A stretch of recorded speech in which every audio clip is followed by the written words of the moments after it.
अस्सलाम वालेकुम everyone and welcome to enlighten science. अच्छा, इस चैप्टर के हम 3 टॉपिक्स कर चुके हैं। मोल्स, एवोगाड्रो नंबर और स्टोइचोमेट्रिक कैलकुलेशंस। हम ये 3 टॉपिक इसके कर चुके हैं। अभी 4th टॉपिक है लिमिट एंड रिएक्टेंट। अच्छा, इसके मुझे पता है कि 2 टॉपिक रह गए हैं। एक आपके पास आई गेस राउंडिंग ऑफ है और एक एक्सपोनेंशियल नोटेशंस है, सिग्निफिकेंट फिगर्स वाला जो हमारा पुराना हुआ करता था। लेकिन हमने अभी फ़िलहाल उसको ड्रॉप किया क्योंकि एमडीकैट रिकंडक्ट भी हो रहा है और वो जो 2 टॉपिक्स है ना, वो आपके ना एफएससी में इतने कोई ख़ास इंपॉर्टेंट उससे एमसीक्यूज़ आ रहे होते हैं। मैं ये नहीं कह रही कि इंपॉर्टेंट नहीं है, लेकिन मेजर पार्ट जो है वो स्टोइचोमेट्रिक कैलकुलेशन से और मोल्स, एवोगाड्रो नंबर और लिमिट एंड रिएक्टेंट से ही आ रहे होते हैं। तो वो टॉपिक ऐसा नहीं है कि हम कवर नहीं करेंगे, वो करेंगे, लेकिन जो मेन पार्ट्स हैं हमारे चैप्टर के पहले वो कवर करके फिर हम जो टॉपिक्स रह जाएंगे हम उनकी तरफ देख लेंगे। अच्छा, इस वीडियो में हम 2 चीज़ें पढ़ेंगे, एक तो लिमिट एंड रिएक्टेंट पढ़ेंगे और फिर हम परसेंटेज यील्ड पढ़ेंगे। सही। अच्छा, वो जो अब दूसरा वाला टॉपिक है परसेंटेज यील्ड वाला, वो पहले तो फेडरल बुक में हुआ करता था और आपकी बुक में नहीं था। आपकी जो ओल्ड बुक थी उसमें नहीं था, लेकिन अब बुक में शामिल कर दिया गया है, तो आपको पढ़ना पड़ेगा और एमडीकैट वाले बच्चों को भी पढ़ना पड़ेगा क्योंकि उनके एमडीकैट सिलेबस में भी है। लेकिन जो आपसे पुराना वाला बैच था उनके बुक्स में नहीं था। अच्छा, तो हम लिमिट एंड रिएक्टेंट पहले देखते हैं। ये 3 डेफिनेशंस आपके सामने लिखी हुई हैं। फर्स्ट डेफिनेशन जो है वो आपकी बुक की है। The reactant which is entirely consumed during the chemical reaction is called limiting reactant. अच्छा, अगर हम एग्जाम्पल से लिमिटेड रिएक्टेंट समझें तो आप एग्जाम्पल ले लें कि फॉर एग्जाम्पल कि एक पिज़्ज़ा तैयार करने के लिए 2 पैकेट चीज़ चाहिए। एक पिज़्ज़ा तैयार करने के लिए 2 पैकेट चीज़ चाहिए, लेकिन मैं अगर आपसे कहूँ कि मैं आपको 4 पैकेट्स चीज़ दूंगी और पिज़्ज़ा आपको बनाना है 3, ऐसा है, तो आप 2 पिज़्ज़े तो बना लेंगे क्योंकि आपके पास एक पिज़्ज़े के लिए 2 पैकेट्स रिक्वायर्ड थे, तो 2 के लिए 4 होंगे, तो 4 आपकी चीज़ जो है वो पूरी कंज्यूम हो जाएगी, लेकिन आपकी एक पिज़्ज़े की डो ऐसी की ऐसी रह जाएगी। तो इस एग्जाम्पल में चीज़ आपका लिमिटेड रिएक्टेंट है, चीज़ ख़त्म हो गई और डो क्या हो गई, बच गई। क्यों? ये चीज़ नहीं थी। तो यही लिमिटेड रिएक्टेंट है। यानी अगर 2 रिएक्टेंट्स मिलके एक प्रोडक्ट बना रहे हैं और वो रिएक्टेंट जो जल्दी ख़त्म हो जाए या कम हो और कम प्रोडक्ट बनाए, तो वो लिमिटेड रिएक्टेंट्स होते हैं। इसमें भी यही चीज़ लिखी हुई है कि वो रिएक्टेंट जो पहले ही कंज्यूम हो जाए केमिकल रिएक्शन में, तो उसको हमने क्या बोला, लिमिटेड रिएक्टेंट या लिमिटेड रिएजेंट भी बोलते हैं। अच्छा, 2 डेफिनेशन मैंने खुद आसानी के लिए लिखी हुई है कि जो least which form the least amount of product का अमाउंट जो है वो कम बनाए, वो लिमिटेड रिएक्टेंट है। अच्छा, जो पहले यूज हो जाए रिएक्शन में वो लिमिटेड रिएक्टेंट है, वही सेम बात है। अच्छा, एक्सेस रिएक्टेंट क्या होता है? एक्सेस रिएक्टेंट इसका अपोजिट है। वो रिएक्शन जो प्रोडक्ट ज़्यादा बनाए, जो एक्सपेक्टेशन से ज़्यादा प्रोडक्ट बना दे। अच्छा, और दूसरा क्या लिखा हुआ है, जो फर्स्टली कंज्यूम ना हो, यानी डो हमारे पास क्या थी, एक्सेस रिएक्टेंट थी, जो क्योंकि पहले वो कंज्यूम नहीं हुई थी और डो से हम लोग और अमाउंट भी बना सकते थे, लेकिन लिमिटेड रिएक्टेंट ने हमारे रिएक्शन को स्टॉप कर दिया। यानी चीज़ ने हमें क्या कर दिया, पिज़्ज़ा बनाने से रोक दिया क्योंकि चीज़ ही ख़त्म हो गई, लिमिटेड रिएक्टेंट बन गई थी। ये कंसिडर करें, हमने 2 रिएक्टेंट्स लिए, ए प्लस बी, और प्रोडक्ट हमारे पास बना सी। सही। अब ए का हमारे पास मास था 80 ग्राम, बी का मास क्या था, 100 ग्राम्स। यानी ये तो भाई देखिए मास से ही देख के पता चल रहा है कि ए कम है, 80 ग्राम है, तो ये लिमिटेड रिएक्टेंट है, और बी ज़्यादा है, 100 ग्राम है, तो ये एक्सेस रिएक्टेंट है। अच्छा, अगर मैं इससे बोलूँ कि इनमें से रियल अमाउंट ऑफ प्रोडक्ट कौन सा बनाएगा, मतलब लिमिटेड रिएक्टेंट या एक्सेस रिएक्टेंट, तो उसका आंसर होगा 80। यानी लिमिटेड रिएक्टेंट आपके पास रियल प्रोडक्ट फॉर्म करता है, जबकि एक्सेस रिएक्टेंट आपके पास हाइपोथेटिकल या थ्योरेटिकल प्रोडक्ट फॉर्म करता है, यानी वो रियल नहीं होता। तो ये हमें कैसे पता चलता है? हम 9th क्लास में एक लॉ पढ़ते हैं, लॉ ऑफ कांस्टेंट कंपोजिशन, जो हम लॉ ऑफ केमिकल कॉम्बिनेशन वाला आई थिंक चैप्टर में।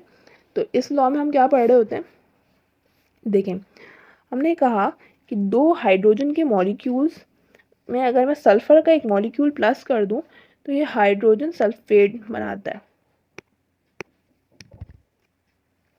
सही। अब मैंने जब हाइड्रोजन का मास कैलकुलेट किया तो H का होता है 1 और इंटू 2 ग्राम्स, और सल्फ़र का मुझे पता 32, और इसका मैंने देखा तो 34। यानी ये दोनों मिलके आपके पास एक कांस्टेंट कंपोजिशन है, वो 34 ग्राम्स ऑफ हाइड्रोजन सल्फाइड ही बनाएंगे। 2 ग्राम हाइड्रोजन और 32 ग्राम्स सल्फ़र मिलके 34 ग्राम्स ही हाइड्रोजन सल्फेट बनाएंगे, इससे ज़्यादा नहीं बन सकता। लेकिन अगर मैं हाइड्रोजन को तो 2 ही रखूँ, लेकिन सल्फ़र को मैं डबल कर दूँ, 64 कर दूँ, इसके बावजूद भी जो आपके पास हाइड्रोजन सल्फाइड बनेगा वो 34 ग्राम्स ही बनेगा, क्योंकि ये कांस्टेंट कंपोजिशन है। बाकी 32 ग्राम जो होगा वो रिमेनिंग हो जाएगा, यानी वो आपके पास क्या हो जाएगा, वो आपके पास एक्सेस रिएक्टेंट हो जाएगा। सेम ऐसे जैसे मैंने एग्जांपल दी कि एक पिज़्ज़ा पे 2 पैकेट्स लग रहे हैं चीज़ के, तो अगर मैं आपको 4 पैकेट दूँगा, बोलूँ 3 पिज़्ज़ा बनाना है, तो भाई बनेंगे तो 4 ही पिज़्ज़ा, एक पिज़्ज़ा की डो बस खाली रह जाएगी, वो एक्सेस रिएक्टेंट बच जाएगा। तो इसमें भी ये बात हो रही है। अच्छा, इसके न्यूमेरिकल्स भी हम सेम वही रेशियो मेथड से करते हैं, लेकिन लिमिट एंड रिएक्टेंट के सवाल थोड़े से अलग होते हैं। आप कैसे पहचानेंगे? उसमें आपको ना क्या गिवन होगा, न्यूमेरिकल के क्वेश्चन में 2 चीज़ों के आपको मास गिवन होंगे, जबकि हम जो अभी स्टोइचोमेट्रिक कैलकुलेशंस पढ़ के आए, उसमें हमें क्वेश्चन में एक रिक्वायर्ड बोलते थे और एक मास गिवन होता था। लेकिन इन क्वेश्चंस में आपको क्या होगा कि 2 मास गिवन होंगे। आपको दोनों के अलग-अलग आपको रेशियो मेथड अप्लाई करके उनके मास निकालने हैं। उसके बाद फैसला होगा कि भई कम कौन-सा है। जो कम होगा वो लिमिटेड रिएक्टेंट होगा। तो पहला बहुत ईज़ी सा हम रिलेटेड न्यूमेरिकल देखते हैं इसका। आपको कहा गया है find out the mass of ammonia gas या NH3 है ये। Produced by the reaction of 100 grams of nitrogen और 100 ग्राम्स ऑफ हाइड्रोजन में दोनों की गिवन है। तो आपने पहले क्या करना है, फाइंड आउट मास जिसका करना है उसकी जगह हमने एक्स लिखा, उसकी जगह हमने एक्स लिख दिया। इक्वेशन 2 दफ़ा कॉपी की, क्योंकि हमने नाइट्रोजन का भी फाइंड आउट करना पड़ेगा और हाइड्रोजन का भी। उसके बाद ही हम बता सकेंगे कि लिमिटेड रिएक्टेंट नाइट्रोजन है या हाइड्रोजन है, राइट। अच्छा, हमने सेम क्या किया, नाइट्रोजन का मास हमें क्या किया, मैंने 100 था, हमने 100 लिखा एक्स। दूसरी तरफ हमने किसका मार्क लिया, हाइड्रोजन का। नाइट्रोजन की सॉल्यूशन हमने यहाँ की और हाइड्रोजन की सॉल्यूशन हमने यहाँ किया। अच्छा, हाइड्रोजन का हमें क्या गिवन था, 100 था। अब हमने इसके रियल मास लिख लिए। नाइट्रोजन का 14 इंटू 2 किया 28 और अमोनिया का 34 हमें पता है, तो इसमें अमोनिया और 2 मोल्स है अमोनिया की, इस वजह से तो अमोनिया का लिखा। और हाइड्रोजन हमने कैलकुलेट किया, 3 है, 1 इंटू 2 और 3 से मल्टीप्लाई किया 6 आ गया। सही, उसके बाद हमने रेशियो मैथड अप्लाई किया। रेशियो मैथड हमें पता है, और जिन लोगों को नहीं पता मैं बता दूँ, गिवन का रेशियो करते हैं और रिक्वायर्ड का रेशियो करके हम फ्रैक्शन फॉर्म में लिखते हैं, क्रॉस मल्टीप्लिकेशन करते हैं, उसके बाद एक्स की वैल्यू फाइंड आउट कर देते हैं, मल्टीप्लाई हो रहे हैं आगे डिवाइड हो जाएगा। सिंपल मैथड से हमने 2 मास फाइंड आउट कर लिए, एक मास नाइट्रोजन का और दूसरा हाइड्रोजन। अब हमने ये देखा कि कौन सा मास कम है, कि नाइट्रोजन का मास कम है या हाइड्रोजन का कम है। नाइट्रोजन का है 121.4 और हाइड्रोजन का तो बहुत ज़्यादा है। हाइड्रोजन का मास क्या है 566.5, बहुत ज़्यादा, देखने से पता चल रहा है। तो जल्दी कौन सी चीज़ ख़त्म हो जाएगी, नाइट्रोजन। हाइड्रोजन को हमने प्लस करके हमने अमोनिया गैस बनाई, तो कौन सी चीज़ अमोनिया गैस बनने से मतलब एक adequate amount of ammonia gas बनाएगी, तो वो होगा नाइट्रोजन गैस। और टोटल जो अमाउंट अमोनिया का बनेगा अभी ना, वो जो लिमिटेड रिएक्टेंट बनाता है ना, वही आपके पास गैस का ओरिजिनल मास होता है। एक्सेस रिएक्टेंट से एक हाइपोथेटिकल एक एक्सेस रिएक्टेंट से बन तो जाएगा, लेकिन असल में ऐसा कुछ भी नहीं होगा। असल में तो एक्सेस रिएक्टेंट एक्सेस है, सही। तो ये एक्सेस रिएक्टेंट का आ गया। हाइड्रोजन इसमें क्या था, एक्सेस रिएक्टेंट है। लिमिटेड रिएक्टेंट क्या था, नाइट्रोजन था। तो हमने लिखा nitrogen is the limited reactant. अच्छा, उसके बाद हमारे पास क्वेश्चन नंबर 2 है। अच्छा, क्वेश्चन नंबर 2 भी आपकी बुक में दी गई पेज नंबर 13 की एग्जाम्पल है, एग्जाम्पल 1.15। इसमें तो आपको पहले रिएक्शन समझाया जा रहा है कि भाई इथीन की, हमारे पास इथीन डबल बॉन्ड होता है, एल्कीन फैमिली का मेंबर है, ऑर्गेनिक केमिस्ट्री से ताल्लुक है इसका। इसको हमने क्या किया, हमने कंबस्ट कर दिया एयर में, तो 2 चीज़ें बनी, कार्बन डाइऑक्साइड के 2 मॉलिक्यूल्स बने और हाइड्रोजन के 2 मॉलिक्यूल्स बने। तो ये रिएक्शन आपको समझा दिया। फिर उसमें हमने कहा गया है कि अगर हमने मिक्सचर में हमें इथीन हमारे पास हो 2.8 ग्राम्स और ऑक्सीजन हो 64 ग्राम्स, तो आपने बताना है कि कितना CO2 का मास फॉर्म होगा। सेम वही चीज़ हो रही है भाई। हमने क्या करना है, हमारे पास एक तो इथीन का गिवन है मास और दूसरा हमें गिवन है ऑक्सीजन का। तो एक हमने सॉल्यूशन हमने इथीन के लिए करनी है और दूसरी ऑक्सीजन के लिए। तो हमने इक्वेशन कॉपी की 2 जगह। पहले हमने इथीन का मास रखा और कार्बन डाइऑक्साइड का 2 मोल का, 1 मोल का 44 होता है, 2 का 88। अच्छा, रिक्वायर्ड क्या था, अगर इतनी ग्राम्स इथीन, हमने ये हमें गिवन था, हमें फाइंड आउट करना था कितना कार्बन फॉर्म होगा। इथीन का असल अमाउंट 28 ग्राम्स होता है, सही। तो हमने यहाँ पे क्या किया, रेशियो मेथड किया, गिवन और मास का रेशियो मेथड किया। यहाँ हम देखेंगे मिस्टेकन है आई गेस, ये जो मास गिवन है ना, ये इथीन इसके नहीं है। इथीन की तो हमने कैलकुलेशन यहाँ कर ली, ये ऑक्सीजन के मास है बेसिकली। तो ऑक्सीजन को हमने कैलकुलेट किया 360 इंटू 2/96 आया। गिवन हमारे पास क्या था, ऑक्सीजन का 6.4 रखा, कार्बन डाइऑक्साइड के 2 मोल थे 88 और क्वेश्चन मार्क हमने लगा दिया कि 6.4 ग्राम से कितनी कार्बन डाइऑक्साइड प्रोड्यूस होगी। सही। 96 ग्राम ऑक्सीजन से कितनी हो रही थी, 88 हो रही थी। 6.4 से कितनी होगी। हमने वही रेशो मेथड अप्लाई किया गिवन का गिवन से और रिक्वायर्ड का रिक्वायर्ड से रेशो किया। रेशो के बाद हमने वैल्यूज़ निकाली, हमारे पास दो मासेस आ गए। एक हमारे पास आए इथीन से और दूसरा हमारे पास किससे आया, ऑक्सीजन से। इथीन से 8.8 ग्राम्स ऑफ कार्बन डाइऑक्साइड और ऑक्सीजन से कितना आया, 5.86। अब हम देखने से पता चल रहा है मास किसका कम है, ऑक्सीजन का कम है, तो ऑक्सीजन ही लिमिटेड रिएक्टेंट है। अच्छा, उसके बाद हमें पता चला, अच्छा इस क्वेश्चन में हमें एक और भी चीज़ पूछी गई है। हमसे कहा गया identify the limited reactant identify करना है और determine the mass of carbon dioxide जो कि फॉर्म होगा। तो एक चीज़ मैं आपको बता रही हूँ कब से कि भाई लिमिटेड रिएक्टेंट से जो चीज़ फॉर्म होना नहीं है। तो हमने एक लाइन लिखी कि as we know that limited reactant forms actual mass. Limited reactant से ही एक्चुअल मास फॉर्म होता है। तो जो आपके पास carbon dioxide limited reactant, sorry ये गलत लिखा हुआ है, सेकेंड। तो हमारे पास लिमिटेड रिएक्टेंट से जो कार्बन डाइऑक्साइड फॉर्म हुई यानी ऑक्सीजन से हुई 5.86, वही आपके पास कार्बन डाइऑक्साइड का एक्चुअल अमाउंट है। अच्छा, फिर हमने वही चीज़ लिख दी। So mass of carbon dioxide gas formed as 5.86 grams.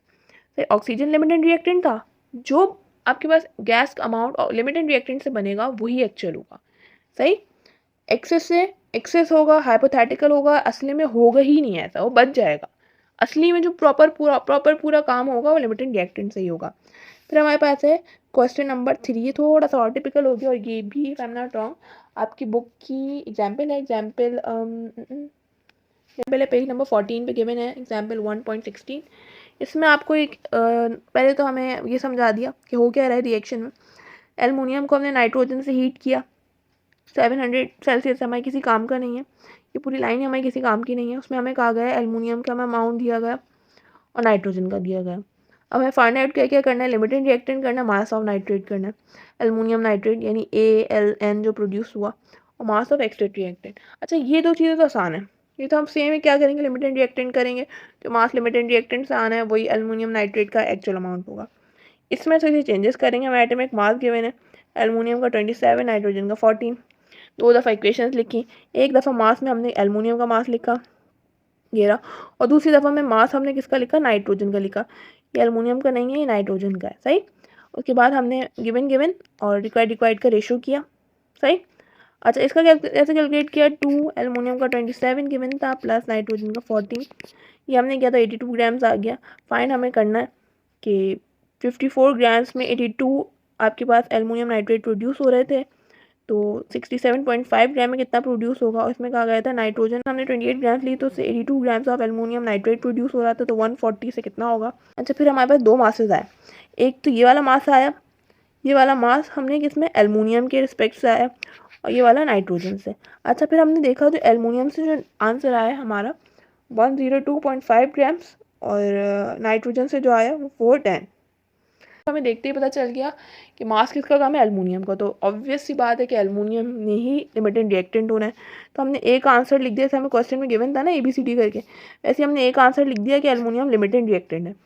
फिर बी में क्या फाइंड आउट करना था, मास। तो मैंने ये बात हम आपको शुरू से बोल रहे हो भाई, जो लिमिटेड रिएक्टेंट से चीज़ प्रोड्यूस होती है वही एक्चुअल मास होता है। एक्चुअल मास में क्या आया, 102.5 grams of aluminium nitrate produce है। अच्छा, मास ऑफ एक्सट्रेट रिएक्टेंट हम क्या करेंगे, दोबारा सॉल्व करेंगे। अच्छा, एल्युमिनियम का हम दोबारा इक्वेशन लिखी, एल्युमिनियम का हमने कैलकुलेट जब किया तो 27 इंटू 2 किया, 54 आया। हमने कहा जब 54 ग्राम्स ऑफ एल्युमिनियम आपके पास ऐड होगी 28 ग्राम्स नाइट्रोजन में, तो ही हमारे पास एल्युमिनियम नाइट्रेट बनेगा। तो अब हमने कहा अगर हम 67.5 एल्युमिनियम नाइट्रेट को बढ़ा दें तो नाइट्रोजन कितना ज़रूरी होगा 2ALN यानी एल्युमिनियम नाइट्रेट बनाने के लिए। हमने अब गिवन और रिक्वायर्ड का रेशो किया, 35 ग्राम हम बस आंसर आया। हमें जो क्या गिवन था, हमें जो वो गिवन था मास गिवन था नाइट्रोजन का वो 140 था, तो 35 हमने माइनस कर लिया। सही। 35 तो यूज़ हो गया ना, कितना 67.5 में कितना नाइट्रोजन यूज़ हुआ, 35 यूज़ हो गया। टोटल हमें 140 गिवन था, तो बचेगा माइनस करके हमारे पास आंसर आया, तो वो एक्सेस रिएक्टेंट हो गया, यानी वो रिएक्टेंट रह गया था। तो ये हमारे पास लिमिटेड रिएक्टेंट न्यूमेरिकल्स हो गया। अब हमारे पास यील्ड के टॉपिक है, तो वो हम देखते हैं। अच्छा, अब 3 यील्ड है हमारे पास, थ्योरेटिकल यील्ड, प्रैक्टिकल यील्ड और परसेंटेज यील्ड। अच्छा, परसेंटेज यील्ड तो इन दोनों के परसेंट निकालते हैं, तो बेसिकली 2 ही यील्ड है हमारे पास, एक थ्योरेटिकल और एक प्रैक्टिकल।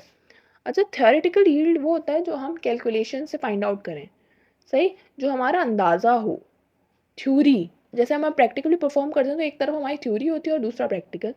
प्रैक्टिकल नाम से पता चल रहा है भाई जो हम प्रैक्टिकली करें, सही। 2 डेफिनेशन इसकी लिखी हुई हैं, एक बुक की है और एक मैंने ईजी करके लिख दी कि the yield which is calculated by means of stoichiometry, जो कैलकुलेट की जाए स्टेचोमेट्री के मीन्स, उसको हम थ्योरेटिकल यील्ड का। और दूसरी हमारे पास लिखी हुई है the maximum amount of product obtained by balanced chemical reaction by using its limiting reactants known as theoretical yield। तो मैक्सिमम अमाउंट ऑफ थ्योरेटिकली जो हमारे पास प्रोडक्ट आए वो थ्योरेटिकल यील्ड है। इसकी एग्जांपल हम ऐसे लेते हैं कि फॉर एग्जांपल आप लोग का रिजल्ट है, हम एक्सपेक्टेशंस लगाते हैं भाई हमारी परसेंट तो आनी है, A1 ग्रेड में आनी है, हमारी 85 से अबव आएगी। असल में हमारी थोड़ी कम आ रही होती है, तो जो प्रैक्टिकली होता है थोड़ा कम होता है। एक्सपेक्टेशंस हमारी हमेशा से आई होती हैं। थ्योरेटिकल यील्ड बेसिकली एक्सपेक्टेशंस होती हैं कि भाई इतने रिएक्टेंट से इतना प्रोडक्ट बनना चाहिए हमारी कैलकुलेशन से हिसाब से, लेकिन प्रैक्टिकली ऐसा कुछ और ही हो रहा होता है कि थोड़े से कुछ और रिएक्शंस हो जाते हैं, तो प्रोडक्ट जो हमें मिल रहा होता है रिएक्टेंट के बाद तो थोड़ा सा कम होता है। अच्छा, अब प्रैक्टिकल यील्ड क्या है? तो ये विच इज कैलकुलेटेड प्रैक्टिक, जो प्रैक्टिकली हो एक्चुअल में, उसको हमने ये कहा, क्या कहा, प्रैक्टिकल यील्ड का। अच्छा, दूसरी पॉइंट हमारे पास लिखा हुआ है कि practical yield is always less than theoretical yield. ये चीज़ मैंने आपको भी बता दी, क्योंकि थ्योरेटिकल यील्ड में हम क्या करते हैं, कोई भी हम साइड रिएक्शन काउंट नहीं कर रहे होते, हम बस जो डायरेक्ट हमारे पास रिएक्टेंट गिवन है हम उसको प्रोडक्ट में ट्रांसफॉर्म कर रहे होते हैं। लेकिन असल में तो ऐसा कुछ नहीं होता ना, असल में तो बहुत सारे रिएक्शन भी हो रहे हैं। फॉर एग्जाम्पल, अगर मैंने आपको 12 ग्राम आपको मैंने कार्बन दे दी, 12 ग्राम कार्बन, अब मैंने कहा कि भाई इससे आपने बनाना है CO2। आपने क्या किया, आपने कहा सही भाई, आपने मास मास रिलेशनशिप किया और आपने बता दिया भाई इतनी amount of carbon dioxide form होगी। लेकिन अगर मैं प्रैक्टिकली करूँ भाई, मैं 12 ग्राम कार्बन का मतलब 12 ग्राम कोयले लिया हूँ, सही, और उसको ऑक्सीजन के साथ बर्न किया, कार्बन डाइऑक्साइड जो कि एक 44 ग्राम आपका प्रोड्यूस होना था, एक कार्बन हमें पता है एक कार्बन के मोल से 44 ग्राम कार्बन डाइऑक्साइड प्रोड्यूस होती है, अब वो कम हो रही है, वो मेरे पास 40 हो गई फॉर एग्जांपल, अब 4 ग्राम कहाँ गए, वो साइड रिएक्शंस में अक्यूमुलेट हो गए, सही। तो साइड रिएक्शंस की वजह से जो प्रैक्टिकल यील्ड है वो कम होता है थ्योरेटिकल यील्ड से। थ्योरेटिकल यील्ड तो हम अपनी दिमागी कैलकुलेशंस कर रहे होते हैं, लेकिन असल में ऐसा नहीं होता, प्रैक्टिकली ऐसा यील्ड नहीं होता। अच्छा, अब इसको इन दोनों का परसेंटेज हम कैसे फाइंड आउट करते हैं? परसेंटेज बिल्कुल वैसे फाइंड आउट करते हैं सब करते थे जैसे हमने परसेंटेज यील्ड फाइंड आउट किया। प्रैक्टिकल यील्ड जब थ्योरेटिकल यील्ड से डिवाइड होता है और परसेंटेज करना तो मल्टीप्लाई इंटू 100 हो जाता है। तो ये फॉर्मूला याद रखना है, प्रैक्टिकल यील्ड ऊपर रखना है, परसेंटेज यील्ड और पी भी से याद रखिएगा, परसेंटेज यील्ड प्रैक्टिकल यील्ड भी ऊपर ही रहेगा और नीचे थ्योरेटिकल यील्ड आ जाएगा। इसके इस टॉपिक से रिलेटेड 3 न्यूमेरिकल्स हैं आपकी बुक में, तो अभी हम तीनों देख लेते हैं। अच्छा जी, ये वाला जो न्यूमेरिकल है ये आपके पेज नंबर 16 पे गिवन है, if I am not wrong. Page number 16 पे एग्जाम्पल है 1.17। इसमें आपको पहले 2 एक रिएक्शन समझाया जा रहा है सिंपल, फिर आपसे कहा जा रहा है कि अगर हम 50 ग्राम्स आपको CaCO3 दे दें, सही, कैल्शियम कार्बोनेट दे दें, कितनी, 50 ग्राम्स। अच्छा, रिएक्ट करवाएं एक्सेस से, एक्सेस हाइड्रोक्लोरिक एसिड, यानी ये आपको जो गिवन है, ये क्या गिवन है, ये आपको बेसिकली ये जो गिवन है 14 पॉइंट, ये आपको गिवन है प्रैक्टिकल यील्ड, सही। आपके जो ये थ्योरेटिकल यील्ड आएंगे ना, इसमें कोई इस तरह का वर्ड आ रहा होगा एक्सेस या प्रैक्टिकली, तो इससे आपको पता चल जाएगा ये यील्ड वाले क्वेश्चन हैं, सही। तो ये आपको गिवन है प्रैक्टिकल यील्ड। अब आपने क्या करना है, थ्योरेटिकल यील्ड फाइंड आउट करना है, उनको डिवाइड करके उनकी परसेंटेज निकालनी है। 50 ग्राम्स आपको दी गई CO3 और आपसे कहा गया कि बताएं कितना कार्बन डाइऑक्साइड बनेगा, calculate the theoretical and percentage yield of carbon dioxide. फिर हमने एक्चुअल फाइंड किया, हमें पता है कैल्शियम का होता है 40 + 12 + 16 × 3 100, कार्बन डाइऑक्साइड का 44। हमने वही रेशो मेथड लगा दिया गिवन से और रिक्वायर्ड से रेशो किया, फ्रैक्शन फॉर्म में इसको लिखा, क्रॉस मल्टीप्लिकेशन की, ये मल्टीप्लाई हो रहे हैं, आगे डिवाइड हो गया, तो हमारे पास क्या आया 22 ग्राम्स। अच्छा, अब हमारे पास ये आ गया थ्योरेटिकल यील्ड और हमें क्वेश्चन में परसेंटेज यील्ड गिवन था, हमने परसेंटेज यील्ड हमारे क्वेश्चन में गिवन था, हमने ऊपर रखा, थ्योरेटिकल यील्ड हमने नीचे रखा, मल्टीप्लाई करवा दी 100 से, तो परसेंटेज यील्ड हमारे पास क्या आया 66%। अच्छा, फिर ये एक सेल्फ असेसमेंट गिवन है, पेज नंबर आपके पास पेज नंबर है 16। आपको आपको रिएक्शन समझाया पहले कि हाई प्रेशर पर हमने मैग्नीशियम को रिएक्ट करवाया ऑक्सीजन से, तो मैग्नीशियम ऑक्साइड बना। मैग्नीशियम की आपके पास गिवन है, आपको 4 ग्राम मैग्नीशियम गिवन कर दी और ऑक्सीजन एक्सेस में दे दी। एक्सेस का आ रहा है तो यानी ये हमारे पास क्या है, ये हमारे पास क्या है, ये हमारे पास प्रैक्टिकल यील्ड है। सही, परसेंटेज यील्ड फाइंड आउट करना है तो मतलब थ्योरेटिकल यील्ड करके ही हम परसेंटेज यील्ड फाइंड आउट करेंगे, ऑब्वियस सी बात है। अच्छा, पहले हमें क्या गया, मतलब 4 ग्राम्स आप दे दी हमें मैग्नीशियम, क्या फाइंड आउट करना था, मैग्नीशियम ऑक्साइड का हमने फाइंड करना, एक्स यहाँ लगा दिया। हमने मैग्नीशियम का फाइंड आउट किया 48, ऑक्सीजन का नाम जिक्र भी नहीं है तो टोटल निगलेक्ट हो रहा है ऑक्सीजन, तो 80 हमने फाइंड आउट इसका कर लिया, गिवन और रिक्वायर्ड का हमने रेशो कर लिया। सही, हमने सेम उसी रेशो मेथड से हमने मास फाइंड आउट किया कि 48 grams magnesium 80 grams magnesium oxide बना रहा था तो 4 ग्राम्स कितनी बनाएगा, बेसिकली क्वेश्चन में ये पूछा गया था, तो हमने मास फाइंड आउट कर लिया कि 4 ग्राम्स आपके मैग्नीशियम 6.66 ग्राम्स मैग्नीशियम ऑक्साइड बनाएगा। सही, उसके बाद प्रैक्टिकल यील्ड हमें गिवन था जो कि था 4.24 और थ्योरेटिकल यील्ड हमने फाइंड किया 6.66, मल्टीप्लाई करवा दी 100 से तो परसेंटेज यील्ड हमारे पास क्या आ गई 64.24। अभी हमारे पास लास्ट क्वेश्चन है जो इस टॉपिक से रिलेटेड था, बाकी इस बुक में इन 3 न्यूमेरिकल्स के अलावा इस टॉपिक के कोई न्यूमेरिकल नहीं है। अच्छा, ये आपको न्यूमेरिकल पे ही गिवन है, तो आपकी बुक के न्यूमेरिकल्स गिवन है और वो पेज नंबर 20 पे क्वेश्चन नंबर 3 है। पहले तो आपको रिएक्शन समझा दिया उन्होंने भाई कि एल्युमिनियम क्लोराइड को हमने मैन्युफैक्चर करने में यूज़ करते हैं रबर की मैन्युफैक्चरिंग में, तो उसको रिएक्ट किया हमने क्लोरीन गैस से 650, हमारे कोई भी काम की नहीं है, सही, फालतू है हमारे लिए। फिर उसको हमें दिया गया कि 160 grams of aluminium react with excess chlorine, excess का वर्ड इस्तेमाल हो रहा है यानी ये क्या है हमारे पास है प्रैक्टिकल यील्ड। सही, अच्छा, aluminium chloride produced what is the percentage yield of AlCl3, same वही काम करना है। सही, हमें क्या गिवन है, हमें एल्युमिनियम की पहले तो मास गिवन था 160 और रिक्वायर्ड था कितना प्रोड्यूस करेगा ये एल्युमिनियम क्लोराइड। अच्छा, एल्युमिनियम का हमें पता है क्या होता है, हमने वो लिखा मास कैलकुलेट करके 2 × 27 ऐसे कर लिया। सही, क्लोरीन को हम निगलेक्ट किया, क्लोरीन का कोई नाम दिखा हमारे पास काम ही नहीं था, ना उसका हमें मास गिवन है ना उसका कुछ पूछा गया हमें। फिर हमने एल्युमिनियम क्लोराइड के हमने क्या किए, मास कैलकुलेट किया, गिवन और रिक्वायर्ड का रेशो कर लिया। फिर हमारे मास आया ये रहा, x = 791.1 मास ग्राम्स आएगा ना, तो ये हमारा आंसर है, नहीं ये हमारा आंसर नहीं है क्योंकि हमें तो परसेंटेज यील्ड फाइंड आउट करना था। सही, अच्छा अब हमने, अच्छा ये मास क्या आया, बेसिकली इसमें आपको कहा गया था कि 54 grams aluminium 267 grams of aluminium chloride बना रही है, तो 160 ग्राम बताएं कितनी बनाएगी, तो हमने कहा इतनी बनाएगी, तो भाई बोला कि परसेंटेज यील्ड क्या है, कितने परसेंट यील्ड हो रही है, तो 160 ग्राम एल्युमिनियम से एल्युमिनियम क्लोराइड कितना हमें मिल रहा है। हमने क्या किया, हमने फॉर्मूला लगा दिया। सही, प्रैक्टिकल यील्ड परसेंट पी से याद रखना है, प्रैक्टिकल यील्ड ऊपर रहेगा हमेशा, थ्योरेटिकल यील्ड नीचे रहेगा, 100 से मल्टीप्लाई करेंगे क्यों परसेंटेज निकाल रही हूँ, तो 650 हमें क्वेश्चन में गिवन था। हमने जो मास निकाला अभी रेशो मेथड से 791.1 हमने नीचे रखा, इसको हमने 100 से मल्टीप्लाई कर दिया, परसेंटेज यील्ड हमारे पास आया इक्वल्स टू 82.1%। सही, अब ये वाला चैप्टर हमारा वाइंड अप हो गया, इसके जो मेन टॉपिक थे सब खत्म, तो अब हम इस चैप्टर की न्यूमेरिकल्स कर लेंगे, बुक एक्सरसाइजेस कर लेंगे, फिर जो रह गए हैं छोटे छोटे से मेनली MCQs में आ रहे होते हैं, तो वो हम फिर कभी देखेंगे।